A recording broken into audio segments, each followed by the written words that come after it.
Okay, good evening, everyone.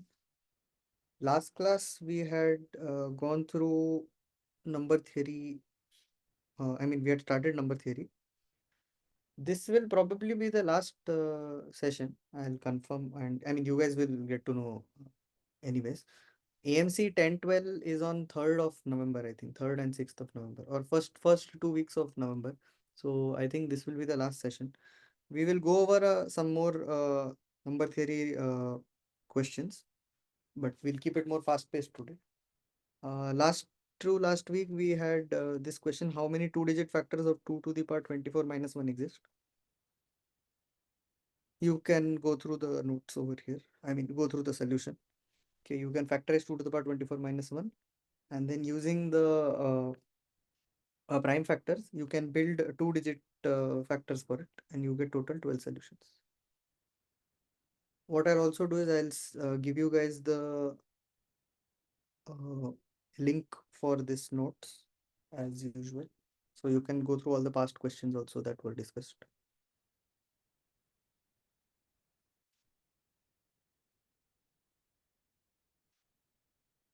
I'll post it in the chat.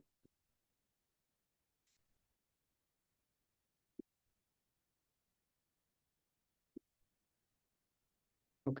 With that out of the way, let's start with today's session.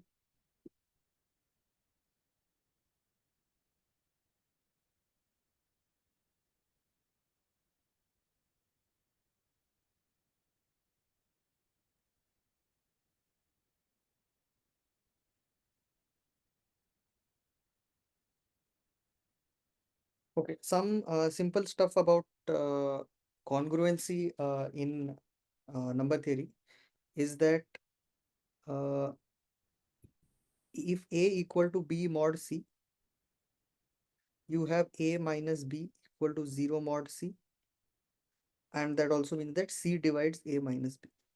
Okay, this notation is the same as this, and this is the same as uh, A minus B equal to some KC, where K belongs to the set of integers. Of course, A, B, and C are all integers only. They do not need to be positive. They can be like negative also, as long as C is not 0. Everything else will work. C equal to 1 also works. Like every number is congruent to every number mod 1. Okay.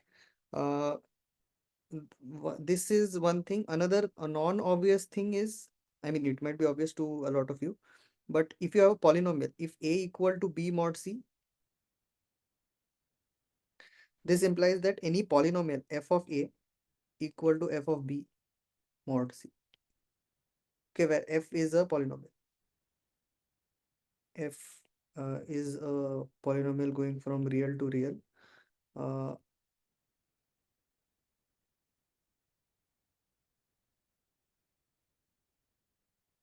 and it only for polynomials this is defined, not general functions. Okay, so that means if you have A equal to B mod C, then A square equal to B square mod C. So the two numbers, if they are congruent to some common number, then their squares are also equal to each other. You can show this for smaller cases, even you can prove for a general function itself. Uh, and based on that, you can solve the next few questions. Okay. Try to figure out the answer for this. Find remainder when 36 to the power 9 is divided by 5. The simple stuff. From modulo arithmetic or these definitions, you can infer about remainder also in this situation. I'm not sure if this recording is posted on YouTube or not. Jilesh, correct? But you can get the notes. Notes will be live, so you can go through them later on. I'll resend the notes in the chat.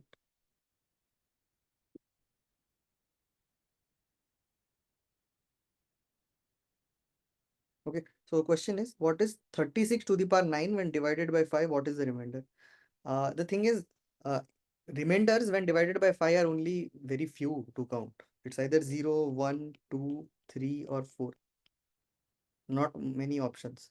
So think about how to solve this. Uh, do some, try to find some pattern or directly get the answer.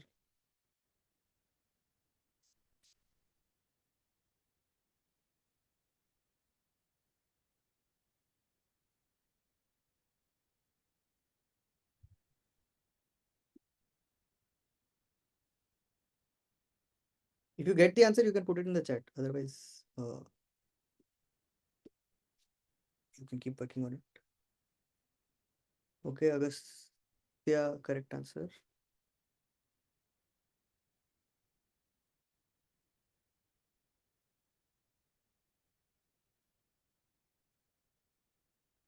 Okay, I'll go over this question.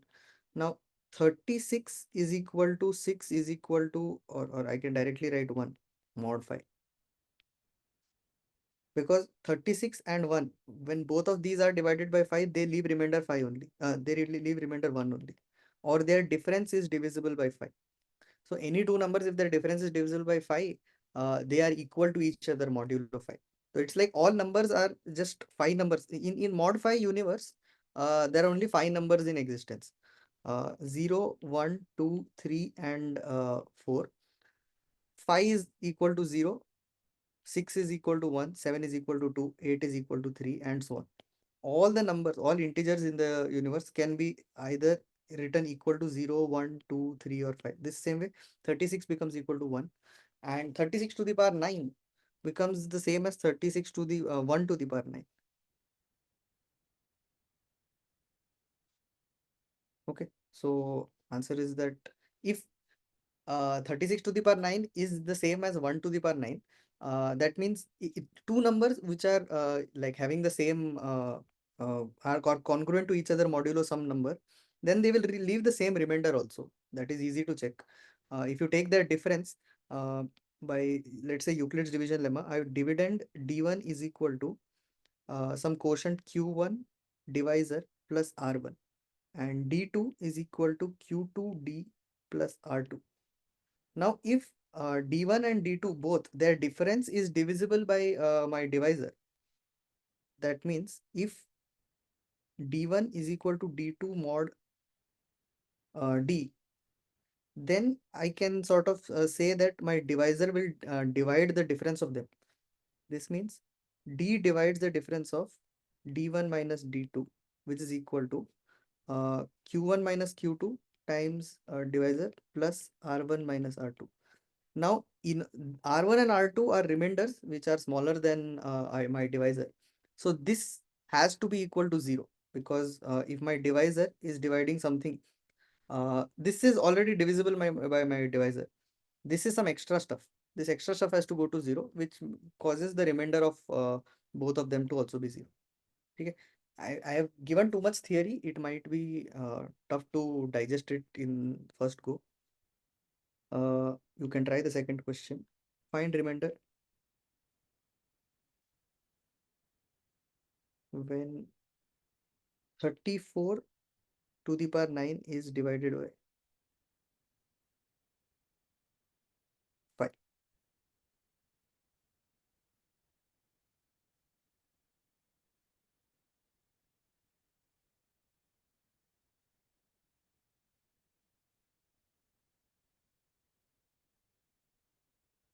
Tanishq, correct.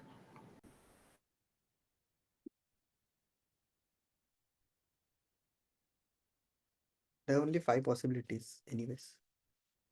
They which correct.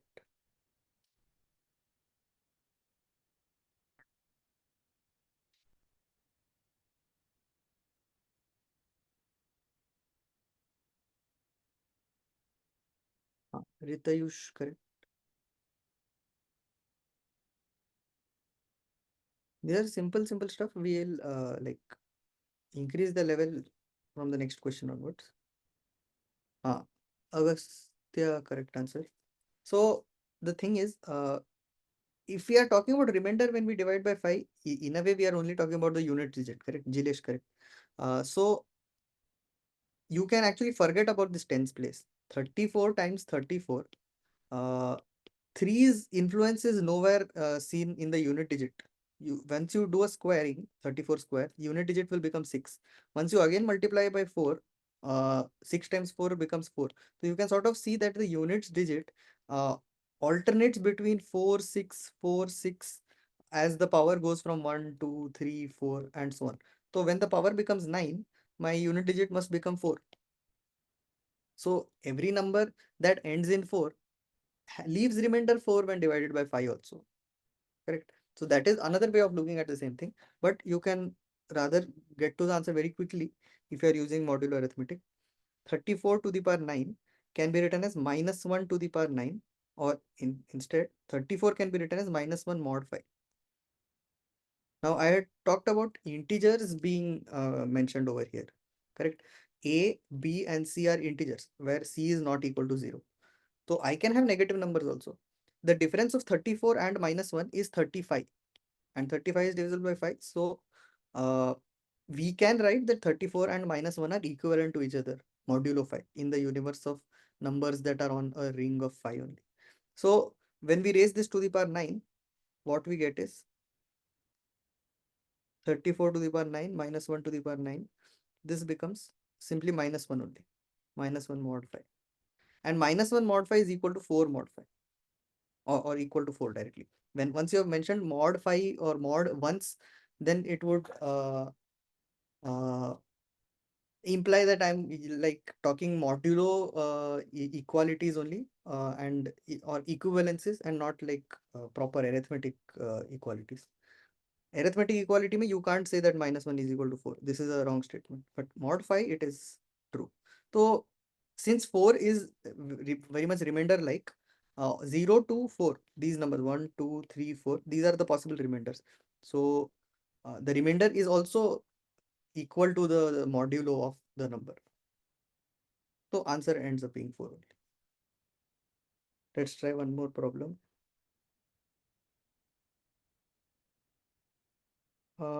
What is remainder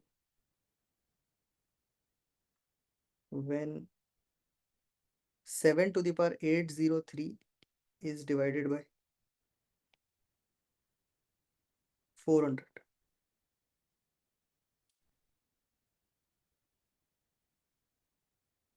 So those one of you has joined late and is asking me for the theory. You can read through this. If you're not able to understand any line, I'll explain it. Uh, I don't exactly know your name. Someone asked that what topic would be most likely in the test. This is a number theory topic is not most likely to be in the test. It is just that we have done some amount of sequence and series progression basically, and Jilesh, correct. We did some amount of algebra also. So we are continuing and we are doing number theory right now. You can go through the previous notes and go through all the stuff done before. So can you scroll up to the theory after? No, you can do the question and then scroll up. Uh, which question?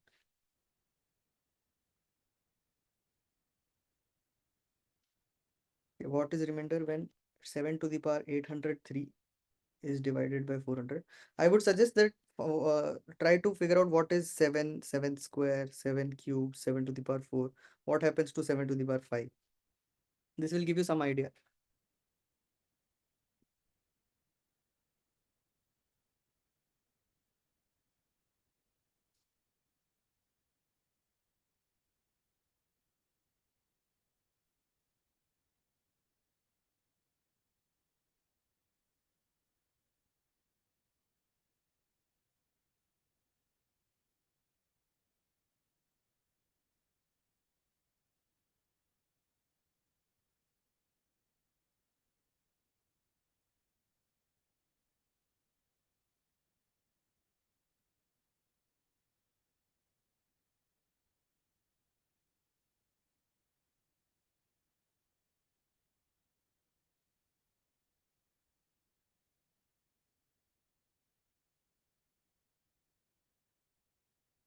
Okay.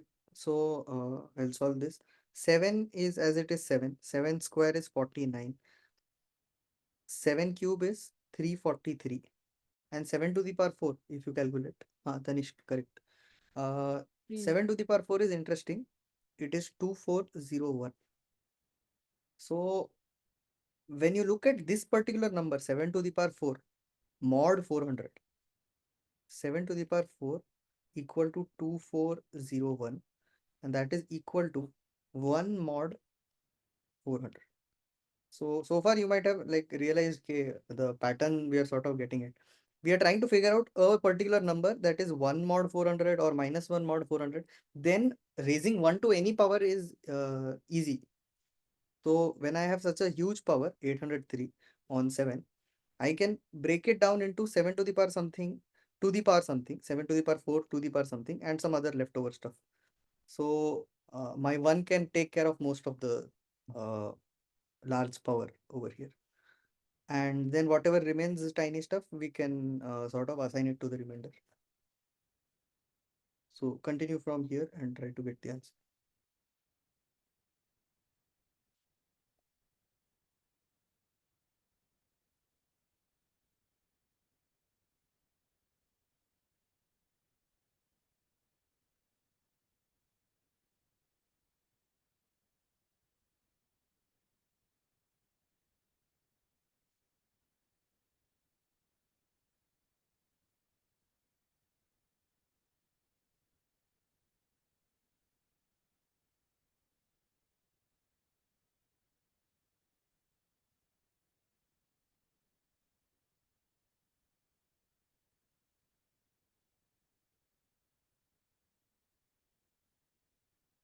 हाँ, Agastya, correct answer. So the thing is about 400, this will go into a pattern. If I talk about remainders of increasing powers of 7, when I divide by 400, 7 divided by 400, 7. 7 square divided by 400, 49. 7 cube divided by 400, 343. As soon as I reach 7 to the power 4, when I divide by 400, the remainder becomes 1 because 2400 is divisible by 400. Next step, 7 to the power 5, the remainder turns out to be 7 only, because if you have multiplied this number by 7, only the remainder times 7 remains, and whatever was a multiple of 400, that will never be part of the remainder, correct? So what we end up having over here, whatever this number be, uh, remainder is equal to 7. And this pattern will keep repeating, like the remainder cycles through 7, 49, 343, 1, 7, 49, 343, 1, and so on. So we can write 7 to the power 803 as 7 to the power 3 times 7 to the power 4, the whole power 200, and 7 to the power 4. Now since x to the power 200 is a polynomial, correct? So I can replace whatever I have inside over here, 7 to the power 4, with its equivalent modulo value, that is 1. And what I get is 1, 7 to the power 3 times 1 to the power 200 mod 400. So this way this becomes 7 to the power 3, which is 343. So for a very, very large quantity, without actually calculating its full value, we can find its remainder quite easily. Mod 400.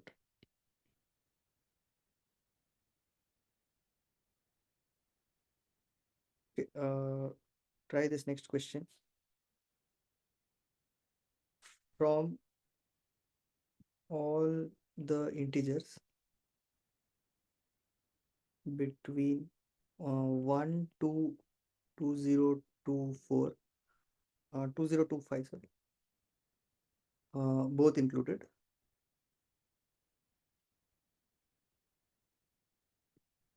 what is the probability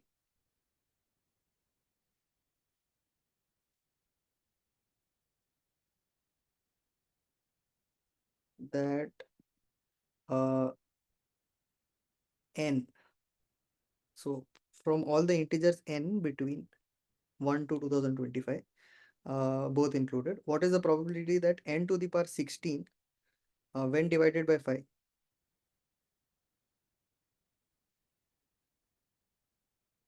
leaves remainder 1.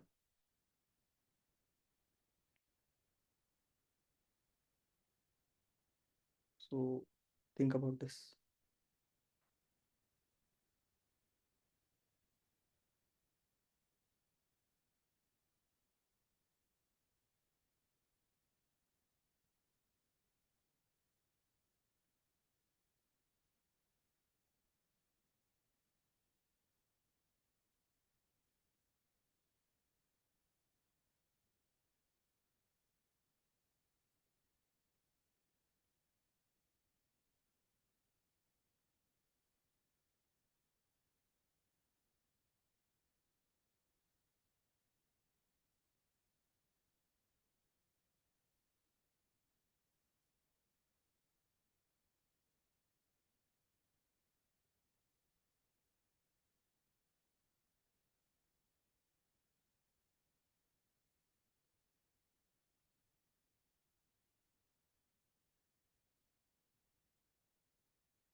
So you can try breaking the question down into simpler part. Like कपडा नाही हा 300 रुपयाला आहे ते uh, what I was trying to say is you can break the question down into a simpler parts, like remainder of 1, 6, uh, 11, 16, 21, 26. All of these numbers when divided by 5 is 1. So the remainder of all their respective powers, when I do a square, when I do a cube, when I do a fourth power, all of them must be equal to each other. Correct? Because like a perfect power is a polynomial. So I can uh, raise power on both sides and say that all these are also having the same value, mod 5. Okay. So basically, this is not a problem of figuring out the probability between 1 to 2025. It's about numbers only from 1 to 5. 1, 2, 3, 4, and 5. Just check these numbers. When you raise it to the power 16, does it leave remainder 1 or not? Jilesh, not correct. Try again.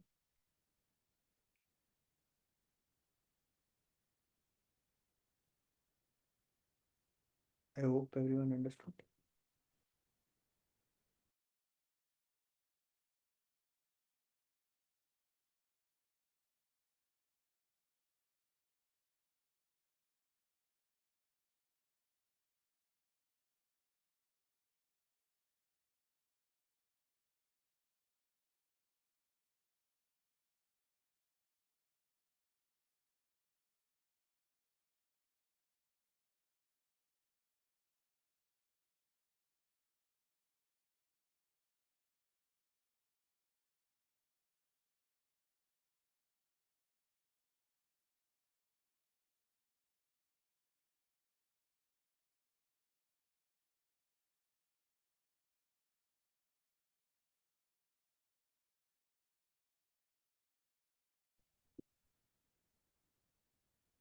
Jilesh, correct. Ritayush, you have found exact opposite of what is asked.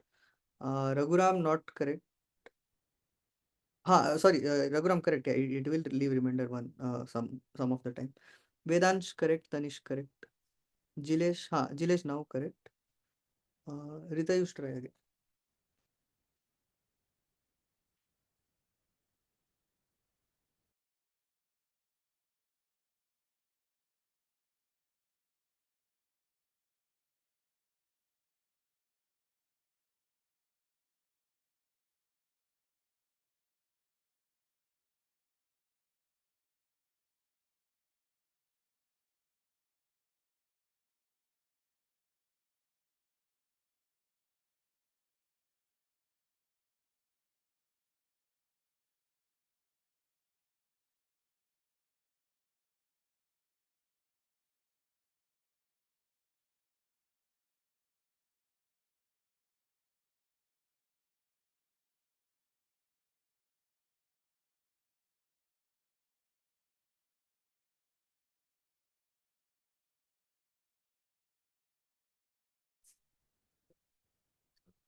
Again, sorry for the interruption. Pratyush, yeah, you have access to calculators in the final exam. But stuff like these, like large powers, are not uh, like resolvable in using a calculator. Okay, so the idea is that you don't need to check from 1 to 2025. Ideally, for probability question, you want to check each case. But checking 1 is the same as checking 6, is the same as checking every number that leaves remainder 1 when divided by 5. Same for 2, same for 3, same for 4, and 5 also. So I'll write down numbers over here: 1, 2, 3, 4, 5. And this is power. Okay. So when I put my power as 1, numbers are 1, 2, 3, 4, 5. When I put power 2, or I square them, what I get, now I'm just writing the remainder. So again, 5, I can alternatively write 0 also. It's no problem. 1 square becomes 1, 2 square becomes 4, 3 square becomes 9, which leaves remainder 4. 4 square becomes 16, which leaves remainder 1. And 5 square is 25, and divided by this is 0 anyways. Third power. So 1 cube is 1, 2 cube is 8. So that leaves remainder 3. 3 cube is how much? Uh, 27, which leaves remainder 2. And 4 cube 64 leaves remainder 4. 5 as usual will leave remainder 0. When we do a fourth power of all the numbers between, see, I'm not talking about only numbers from 1 to 5. I'm talking about all the numbers in existence except for the ones that are divisible by 5. Once I divide them by 4, sorry, I raise them to the power 4. Uh, 2 to the power 4 is 16, leaves remainder 1. 3 to the power 4 is 81, leaves remainder 1 again. 4 to the power 4 is how much? 256, again leaves remainder 1. And 5 will always leave remainder 1. So at the fourth power, we are getting 1. So the basic identity that I have is n to the power 4 is equal to 1 if n is not divisible by 5. Or better way to, or correct way to write is n to the power 4 equal to 1 mod 5. And that it works for all the numbers from 1 to 2025. Don't need to actually check them all individually. So now, since this is like n to the power 4 is equal to 1, I can raise this entirely to the power 4, and I'm done. So n to the power 16 equal to 1 mod सही है. 5 if n is not divisible by 5. So when all is my number not divisible by 5? About 80% of the time, exactly 80% of the time in this particular set of numbers. But in a general random set that you take, it's about 80%. So uh, answer will become 4 upon 5, or 80%. So 80% of the time, the numbers that I select from 0 to 2025 will leave remainder 1 when raised to the power 16 and divided by 5. Okay, doing a very complicated stuff leads to very, very simple looking result. Okay. Uh, Try this now. What is, we will change the like type of questions a bit. Question number 5. What is the hundredths digit in, so hundredths digit means you have ones place, tens place, hundreds place, thousands place, and so on. Correct. So I'm talking about the hundreds digit of 20 factorial minus 15 factorial. Okay, here this, some of you are new to this notation. N factorial means product of all numbers from n to 1. Okay, so n into n minus 1 into n minus 2, and so on all the way to 1. So this means k 20 factorial is equal to 20 times 19 times 18 times dot dot dot all the way down till 1. And 15 factorial means 15 times 14 times 13 all the way down to 1. Okay, there's a 2 over here also. And yeah, so what will be the hundreds digit in 20 factorial minus 15 factorial. Of course, you can put this in a calculator and get the answer. The fun is like you can figure out this very easily without a calculator also.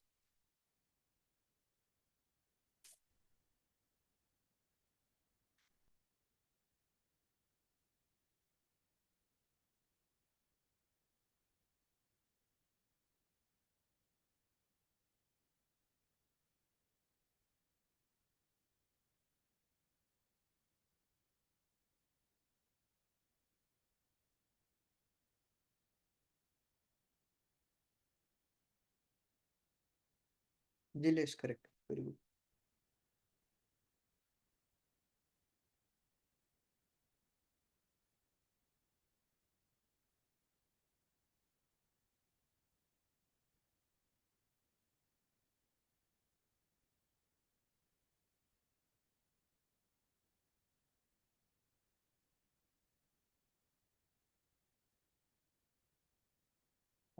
Ritayush, correct.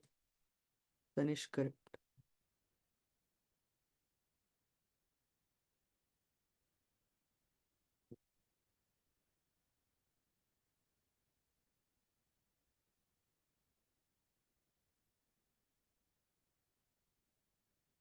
Moksh, correct. Vedansh, not correct. Raghuram, not correct. Try again.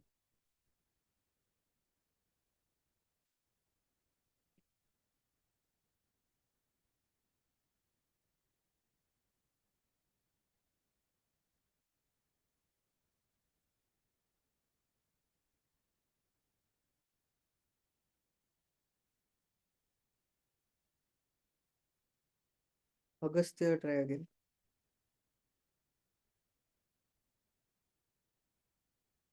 Sanjana, also try again. See, the thing about both 20 factorial and 15 factorial is that they both are divisible by 1000. How are they both divisible by 1000? Because 20 factorial contains in it 20, 15, 10, and 5, and a 2 also, and other stuff. Other stuff. So, what was my reason for like mentioning or isolating out these few numbers? They are all multiplying each other. The other stuff is an integer. 20, another 0 from here, 10, 5 times 2. This makes it a multiple of 1000, correct? Similarly, for 15 factorial, we have 15. We have a multiple of 5, which is 10. We have 5 itself. We have 4, and we have other stuff. So basically, what I've done over here is in both of these instances, 20 factorial and 15 factorial, I've counted how many times 5 is dividing it, or what is the largest power of 5 that is dividing each of my factorial. Using that, I can figure out how many zeros are at the end of it, because the number of times 2 appears in this product is much, much more than the number of times 5 appears. So I can easily figure out that 1000 divides 20 factorial and 1000 divides 15 factorial also. So these two numbers come with 3 zeros at least at the end. So when we like take that difference, the 100th digit will become 0 only. This implies 20 factorial minus 15 factorial mod 1000 is equal to 0. So it's 0, 0, 0. So this is the digit that we were looking for, and that is 0. Okay, along the similar lines, try this question. What is tens digit of 2015 to the power 2016 minus 2017?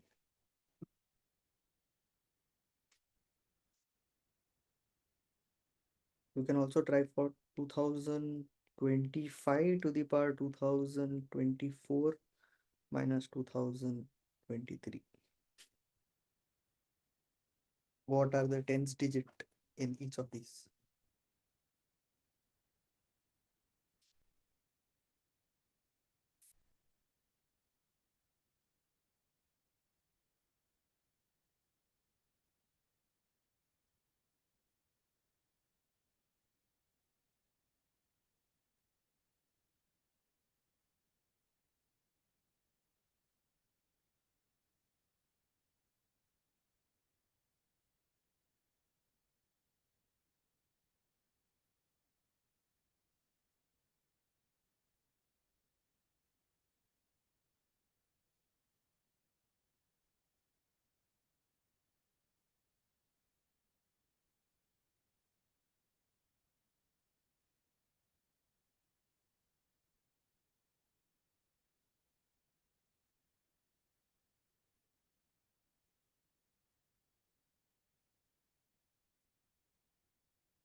Tanishk, not correct. Tanishk, actually, I think what you have found is you have found the units digit, which is correct, but you are supposed to find the tens digit. Jilesh, very good. Both correct.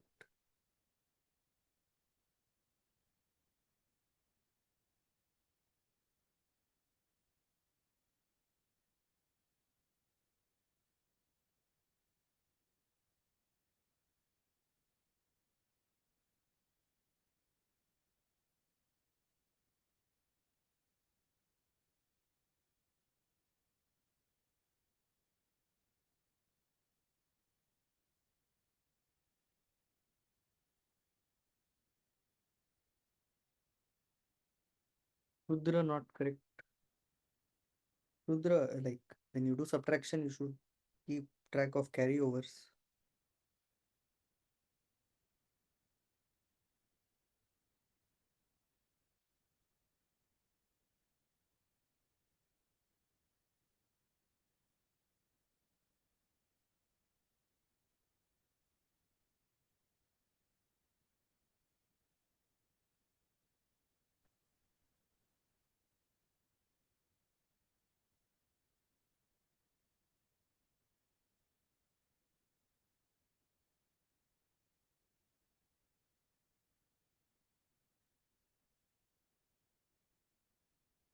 Ah, Rudra, correct.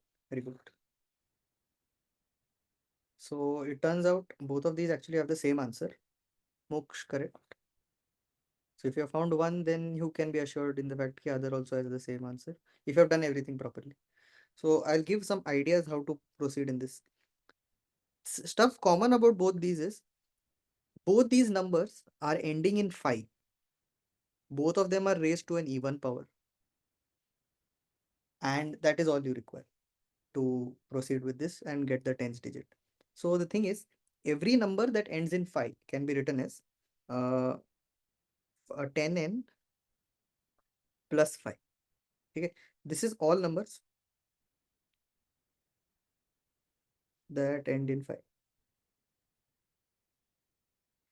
So do all of you agree K 2015 to the power 1008,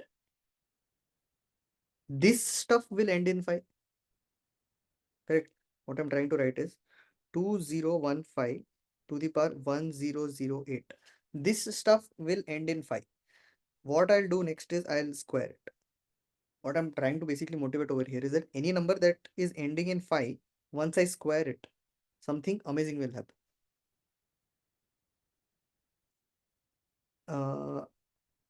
10n plus 5 the whole square, this becomes 100n square plus 10n times 5 times 2. So a square plus 2ab plus b square. What you get over here is that 100 times of n square plus n plus 25. So upon dividing, upon like squaring a number that ends in 5, what we have found is that it is a perfect multiple of 100 times something. I mean, it's 100 times something plus 25. This means once I divide this number by 100, like this term is not going to affect the last two digits at all. Only this term is going to affect the last two digits. And last two digits of a perfect square that is divisible by 5 will always be 25. So that is all you require. Okay, this number's last two digits is 25. When you subtract 17 out of it, you are left uh 08. And when you divide when you like raise this 25 to the power, or this last five digit to the power an even number, you get again 25 over here, and you remove 23. Here you get 25 minus 17 equal to 08, and here you get 25 minus 23, which is equal to 02. So in both cases 0 is the tens digit. If anyone has any doubt, you can like unmute and ask at this point.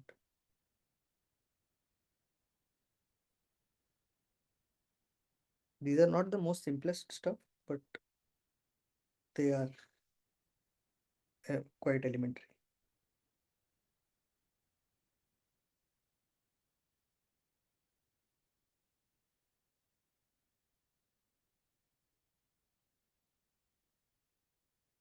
Okay, try this question. Question 7. PQR equal to 7 times P plus Q plus R. Uh, Here P comma Q comma R are prime numbers. Find all solutions of P comma Q comma R. Use the idea of them being prime numbers.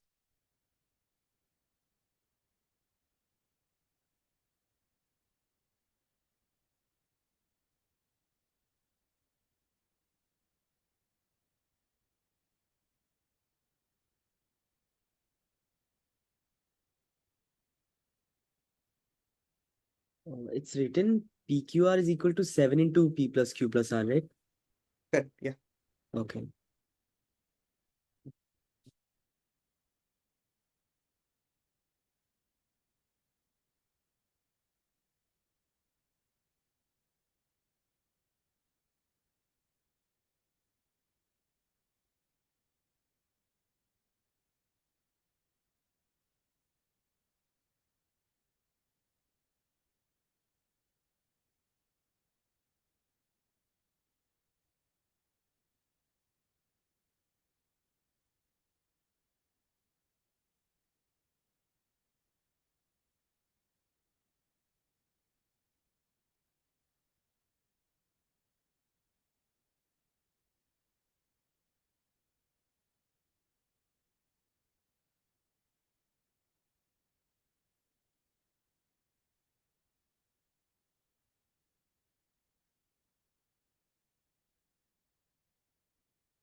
Ritayush, correct.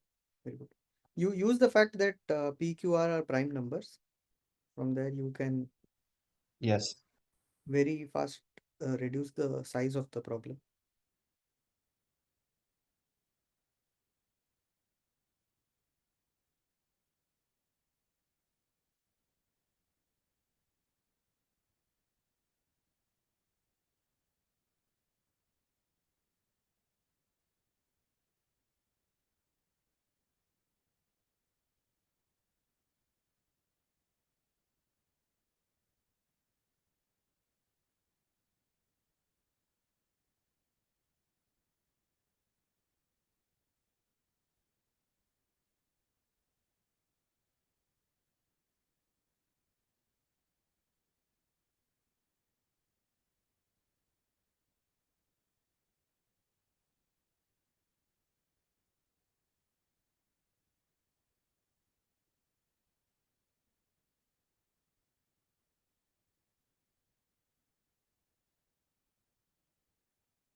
Zaid, correct answer.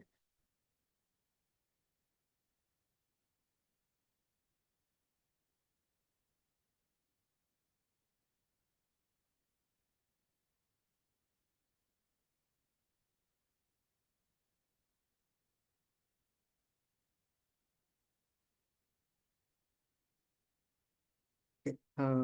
Does anyone want me to wait? Just about what the answer?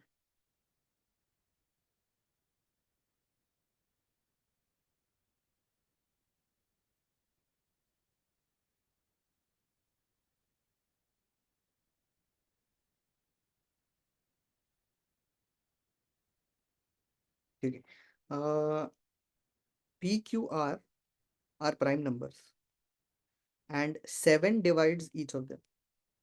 7 divides PQR. Correct, because these are integers, prime numbers are integers. So 7 is dividing the product of 3 prime numbers. One of them must be 7. You can assume otherwise. You can think that all of them are not 7, but that would lead to this product being not divisible by 7. Simply because these are all prime numbers, not composite numbers. Uh, and 7 itself is prime over here. So it's very trivially, we can say that one of, at least one of 1 of p comma q comma r is 7. So without loss of generality, uh, this statement has very profound implications, uh, and sometimes you can use it in the wrong sense. Without loss of generality means a general case I'm not losing without by considering that p is 7.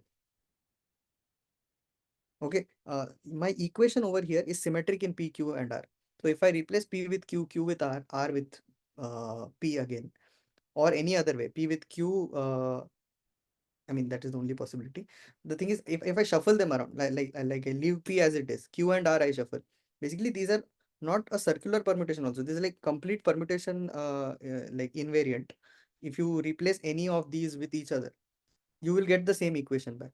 So if I assume that P is 7 and later on someone comes and tells me that Q is equal to 7, so I'll say, ha, that could be correct. Like I could rename or I could like write all of these letters on some boxes and then rub the name on the boxes and then exchange it. But the contents inside the boxes will remain same.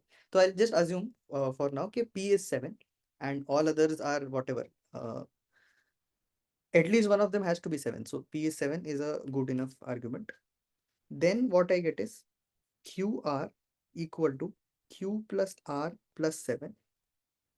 And to solve this, either you can do now some casework, like just assume that Q is some number. You can show that if you are taking even odd, there'll be some issues. What I'll do is I'll rather like factorize it. How to factorize this? I'll take QR minus Q minus R equal to 7. And then the only thing remaining to factorize this out is adding a 1 over here, adding 1 on both sides. So what I get is q minus 1 times r minus 1. Check for yourself that q minus 1 r minus 1 becomes 8 over here. This can get factorized as q minus 1 r minus 1. Q and r are prime numbers. They are integers. So these two are integers. When integers are multiplying to give 8, it will equal all the ways in which I can factorize 8 into. Again, this is a symmetric equation, so I don't need to write all the ways. 8 times 1 is enough.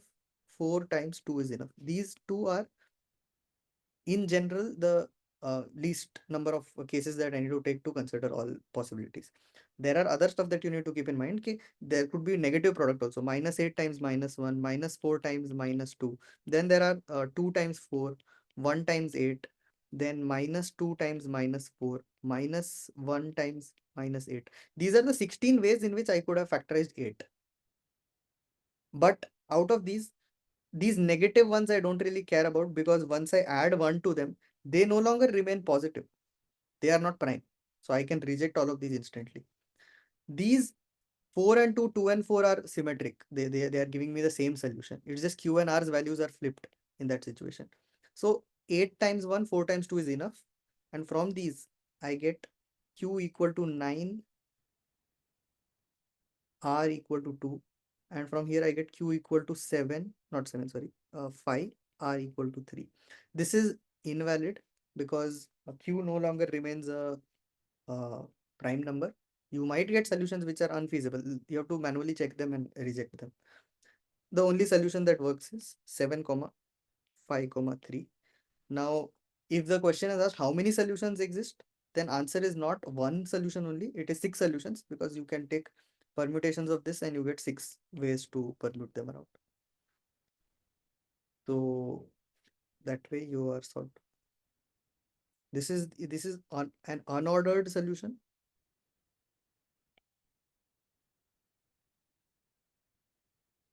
Ordered solutions are 6 in count.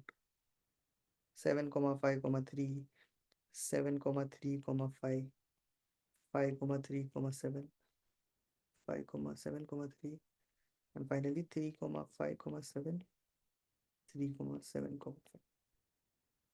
These are unordered. Sorry, these are ordered solutions.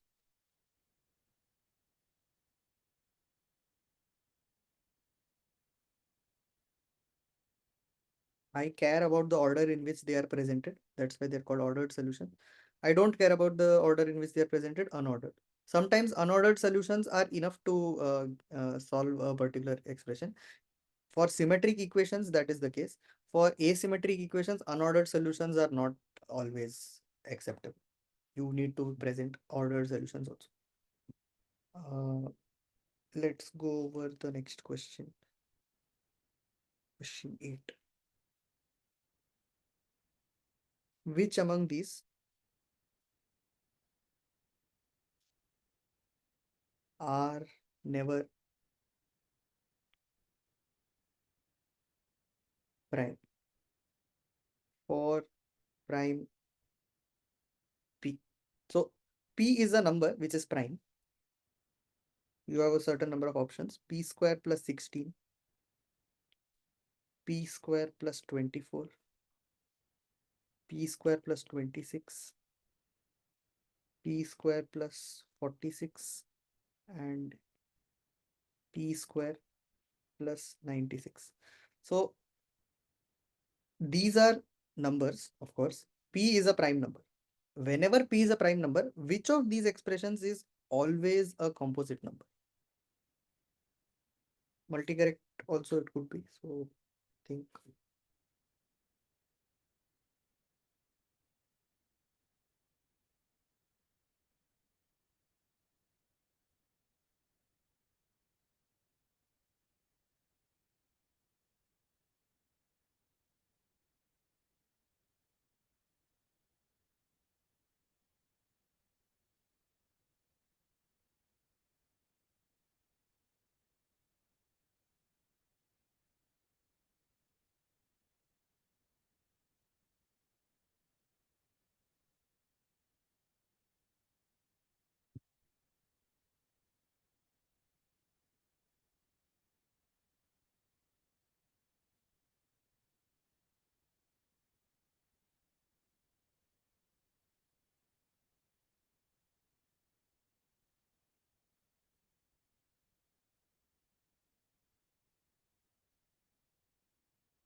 They're not correct.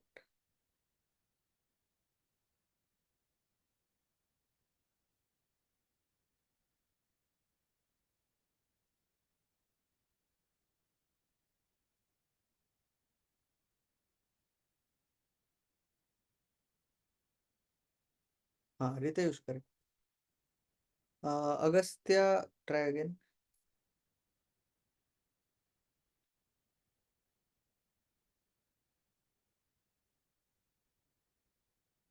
Rishit, not all of the options that you mentioned are correct. Advika, correct.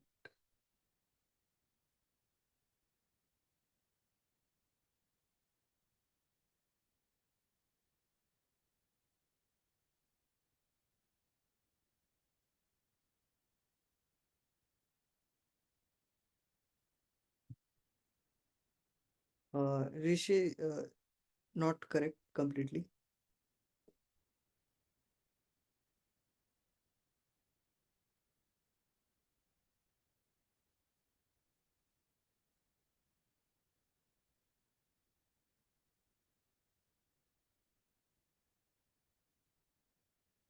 Laksh, correct. Rudra, not correct.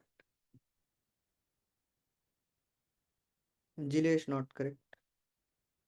I mean, Jilesh partially correct, so that's equivalent to not correct.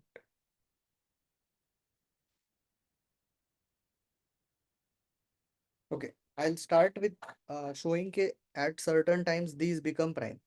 Okay, so when I take for p square plus 16, if I take p equal to what was the number 5, then 16 plus 25 equal to 41 prime.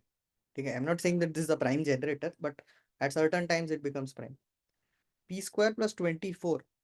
Here it won't work for I think 2, 3, 5, 7. If you put 49, p square plus 24, p equal to 7 pe, you have 49, 24. When you add it, 73. Correct. 73 is prime.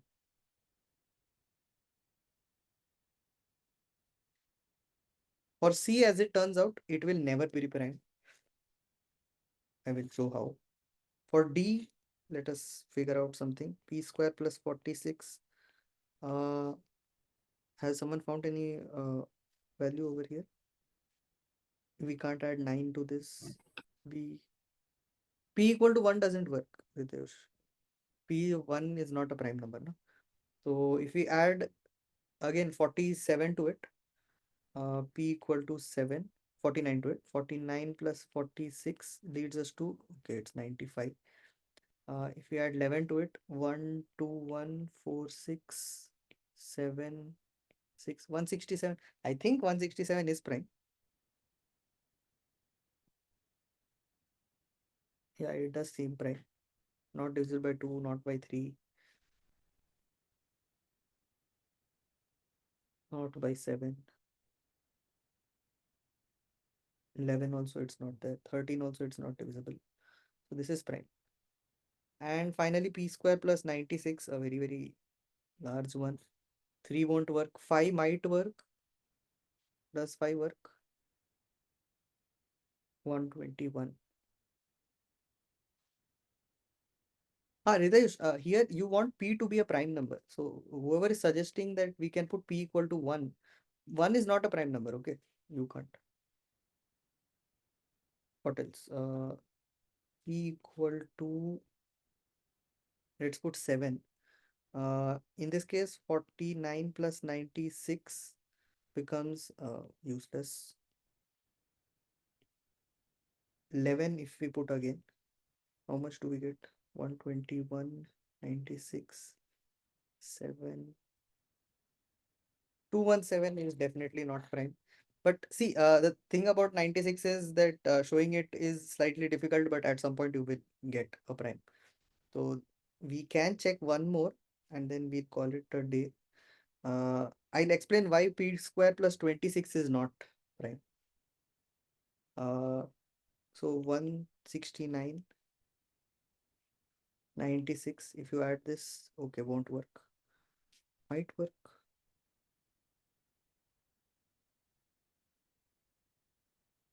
Won't work. Okay, let's leave this. You can put take a calculator, put some larger value, you will find a prime number eventually. Uh, for p square plus 26, 9 plus 26 is equal to 35. Okay, not prime. Every prime, every prime that is not 3 will uh, leave remainder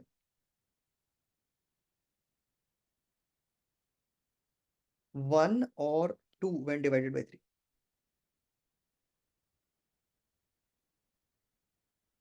Correct. So if I talk about p square, uh, p is equal to 1 or 2 mod 3. Okay, p not equal to 3. What happens to p square? P square equal to 1 or 4. But 1 and 4 both are equivalent to each other mod 3, na? So it is equal to 1, which is equal to 4 mod 3. Which means the square of every integer when divided by 3 will leave remainder 1 only always. This is a very, very important and very useful statement. Here we have number 26, which itself is leaving remainder 2 when divided by 3. So if I add something that leaves remainder 1 to it, 1 when divided by 3, if I add it to it, this number will always be divisible by 3 whenever p is not equal to 3. Okay, so this means p square plus 26 equal to 0 mod 3, p not equal to 3. And when p equal to 3, we have shown, okay, it is not prime. So that means this number is always divisible by 3, almost always divisible by 3. So it's not a prime. Okay, for 96, it won't work. At some point, it will become a prime. You can sort of take my word for it. Okay, we will meet then afterwards, probably 2 weeks later, if the class is held. But AMC will start by then. Okay, so see you guys. Also, I am sharing the link once again to those who are joined late and did not take the link in the beginning.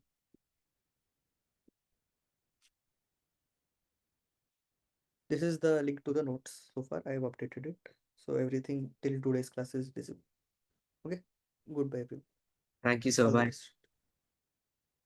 Thank you, sir. I swear. Thank you, sir.